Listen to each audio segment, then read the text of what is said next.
Այսօր մենք ցույց ենք տալու մերսում, որը նախատեսված է 6 ամսական երեխաների համար։ Մեզ մոտ այստեղ կա այսպիսի հմայիչ աղջիկ, Վերոնիչկան։ Ուզում եմ ընդգծել, որ մերսումը հրաշալի գործիք է։ Եվ երեխայի զարգացման համար և դրա ընթացքում առաջացող տարբեր դժվարությունները լուծելու համար, թե նյարդաբանության, թե օրթոպեդիայի ոլորտում։ Մերսումը սովորաբար անում ենք որոշակի ցուցումներով։ Եթե կան ակնհայտ խանգարումներ, ապա դա պետք է լինի պրոֆեսիոնալ մերսում։ Եթե ամեն ինչ լավ է, ապա այս մերսումը կարող է անել մայրիկը, զարգացնելով իր երեխային։ Այսպիսով, մերսման հիմնական գործողությունները, ինչպես արդեն ասացի, զարգացումն է։ Բացի այդ, այն ունի ընդհանուր ամրապնդող և իմունոստիմուլյացնող ազդեցություն։ Երեխաների առողջության համար դա շատ օգտակար է։ Մերսում չպետք է արվի, եթե երեխան ունի մաշկային խանգարումներ, մաշկի հիվանդություններ, ջերմություն կամ եթե սրվում են քրոնիկ հիվանդությունները։ Այդ ամենի առկայության դեպքում մերսումը արգելված է։ Որպեսզի մերսումը հաճելի լինի և մայրիկին, և երեխային, ավելի լավ է օգտագործել որևէ բնական մանկական յուղ։ Քիչ, բայց այնպես, որ ձեռքերը ավելի լավ սահեն, որովհետև մերսման հիմնական մեթոդները դա հպումն և շոյումն է։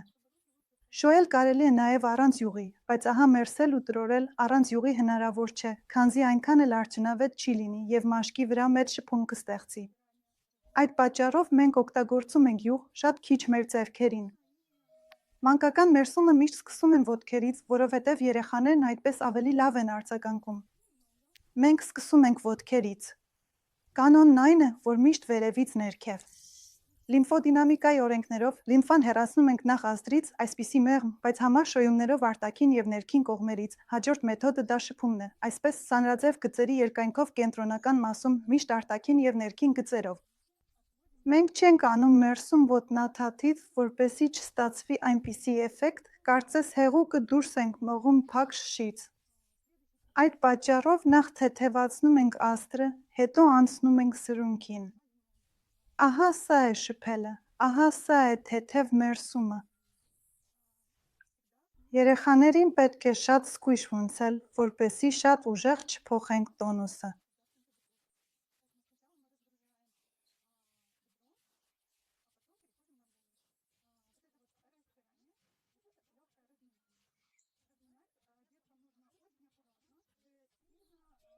Երեխաների մոտ տոնուսը շատ պլաստիկ է։ Ինչ տարբերություն կա հունցելու և քսելու միջև։ Երբ մենք քսում ենք, շարժումները ինտենսիվ են, մեծ ամպլիտուդայով։ Երբ հունցում ենք, դրանք դանդաղ են և բավականին խորը սեղմումով։ Այո, հենց այդպես։ Կարևոր է, որ երեխային դա դուր գա։ Մեր ազդեցությունից հետո մաշկը վարդագույն է դառնում։ Սա հիանալի անոթային ռեակցիա է։ Դրանից հետո անցնում ենք սրունքին։ Նույնպես սկզբում հպում ենք։ Արտաքին և ներքին կողմերից։ Հաջորդ շարժումը քսելն է։ Նույնպես արտաքինից դեպի կենտրոն և ներքին կողմից։ Հետո հունցելը։ Նույնպես հեղուկը բարձրացնում ենք վերին հատվածներ։ Դրանք արդեն պատրաստված են մեզ մոտ։ Նույնպես ներսից։ Հատկապես սա օգտակար է նրանց համար, ովքեր ունեն ոտնաթաթի վալգուսային դեֆորմացիա, երբ ոտնաթաթը հարթ է, կամ եթե ծնողներից, հորից կամ մորից որևէ մեկը ունի հարթաթաթություն։ Այսինքն թեթև թափահարել։ Եթե երեխան չի տալիս ոտքը կամ շատ է լարում այն, կարելի է թուլացնել։ Ահա այսպիսի թեթև թափահարումով։ Սրունքային հատվածը մշակելուց հետո անցնում ենք ոտնաթաթին և հեղուկը հեռացնում։ Ոտնաթաթի վերին մասից։ Հարթեցնում ենք։ Կրկին շփում ենք։ Այստեղ հունցում չի ստացվի, որովհետև մկանները շատ փոքր են։ Եթե երեխան մատները կծկում է և դժվարությամբ է վեր բարձրացնում ոտնաթաթը, ապա ոտնաթաթը։ Չենք դիպչում, պարզապես վեր ենք տանում։ Մատները ուղղելով, սա պարտադիր է, որպեսզի ձգենք ոտնաթաթը։ Եթե նա հեշտությամբ է վեր տանում ոտնաթաթը, ապա կարող ենք նաև այն։ Շփել և հունցել որպես վալգուսի և հարթաթաթության կանխարգելում։ Եվ հենց այս ուղղությամբ էլ։ Ահա այսպես։ Կարելի է օգտագործել փշոտ գնդակ։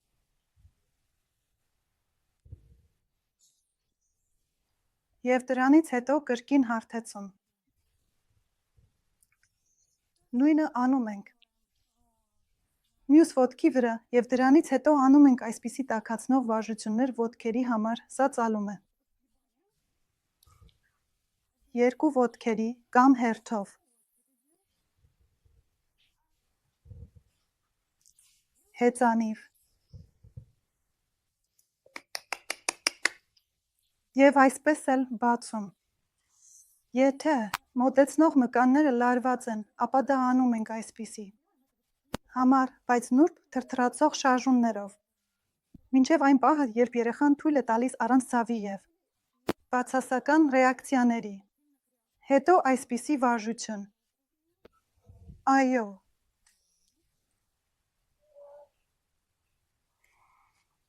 Այսպիսի վարժություն։ Նույնպես, եթե ոտքերը լարված են, շատ նրբորեն ենք անում, այսպես թեթևակի խփում ենք մեզ։ Այո, այսպես մերսում ենք, մերսում ենք, մերսում ենք, մերսում ենք, մերսում ենք, մերսում ենք, մերսում ենք։ Այսպես կարելի է մինչև փորիկը, մինչև կրծքավանդակը, այո, նույնիսկ մինչև այտը։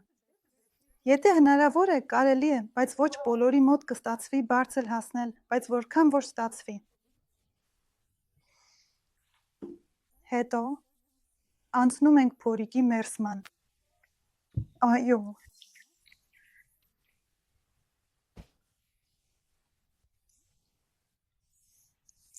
Փորիկը միշտ մերսում ենք ժամացույցի սլաքի ուղղությամբ։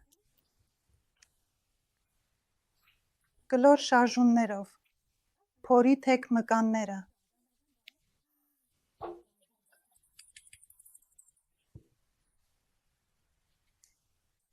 Մատները բացում ենք փնջի նման։ Կրկին նմանատիպ սանրաձև։ Քսուն։ Թեթևակի մերսում ոչ խոր։ Եվ այս ամենը փոխարինում ենք հպումներով, Վերոնիկային դուր է գալիս։ Որպեսզի փորիկը տոնուսում լինի, կարելի է անել այսպիսի ռեֆլեկտոր վարժություն։ Ինչպես սպորտը պտտկացնել։ Սեղմում եք ու հանկարծակի հանում մատները։ Հպում ենք կրծքավանդակին։ Այո, այո, այո, այո, այո։ Որքան մոտ է գլխին, այնքան երեխաները ավելի լավ են դա զգում և այնքան էլ քիչ են սիրում։ Դա նորմալ է։ Այսպես հպեցինք կրծքավանդակին։ Անում ենք ձեռքերը։ Յուրաքանչյուր ձեռքի համար մոտ 1.5 րոպե։ Դա բավական է։ Ոտքի համար 2-3 րոպե։ Փորիկի համար նույնպես 1-1.5 րոպե, եթե փորկապություն չկա։ Ինչպես ենք անում ձեռքերը։ Նույնպես սկզբում հպում ենք։ Այո, ճիշտ է։ Եթե երեխան ձեզ ձեռք չի տալիս, օրինակ լարված է, պետք է այսպես ձեռքը թեթևակի թափահարել։ Ճիշտ է։ Թափահարում ենք, թափահարում ենք, թափահարում ենք, թափահարում ենք, թափահարում ենք։ Հետո նույնպես։ Քսում ենք արտաքին մակերեսով։ Առջևի մակերեսով։ Եվ հետևի մակերեսով։ Այո, հետևի մակերեսն էլ պետք է անել։ Նույնը այստեղ։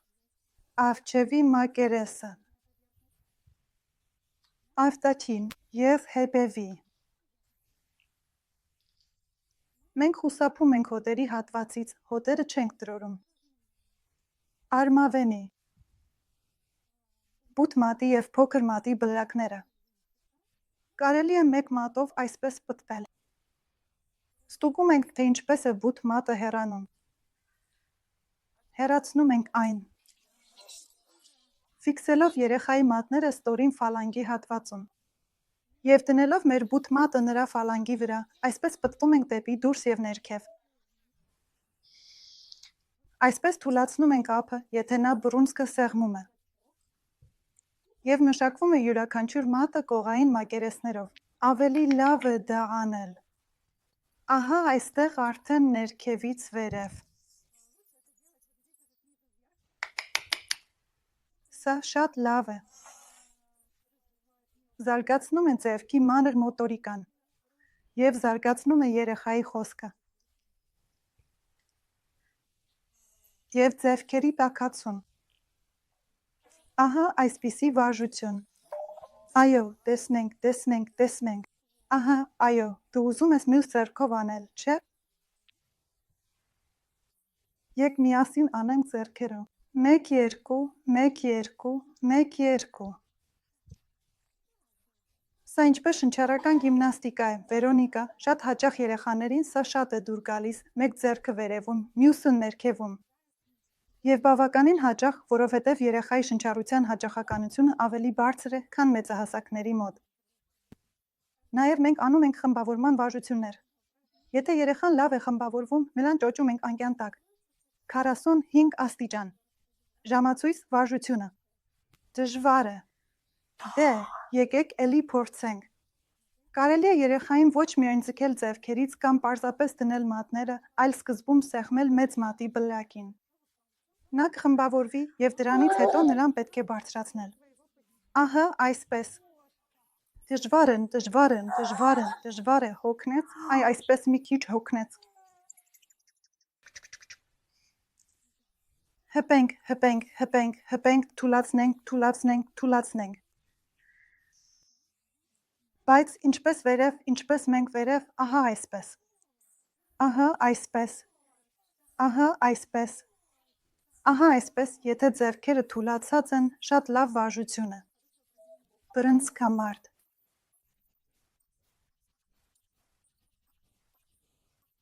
Բոքս, սկույզ շարժումներով։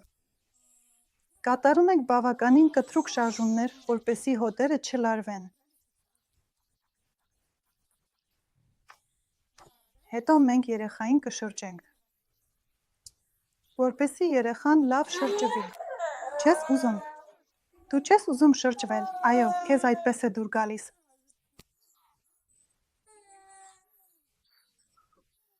Ինչպես քեզ շրջենք, եկ շրջվենք։ Մամային ենք նայելու, եկ։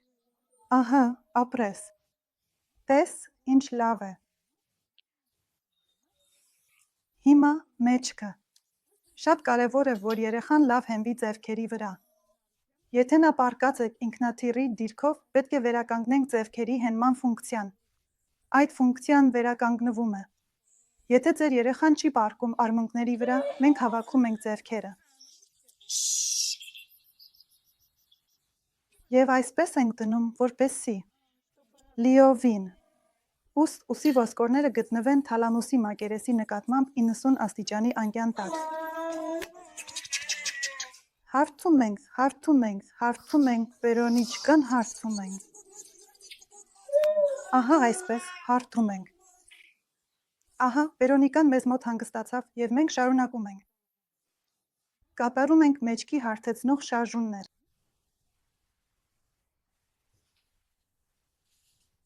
Դրանից հետո շփումներ։ 3 ուղղությամբ։ Ուսի 3 կետի, թևատակ և պարանոց։ Այն հետո կատարում ենք ուսումներ։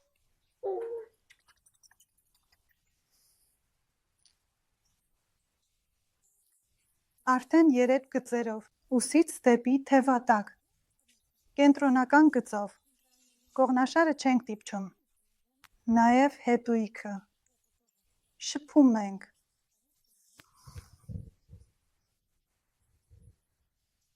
Եվ մի փոքր հունցում ենք։ Եվ այսպիսի եղանակով։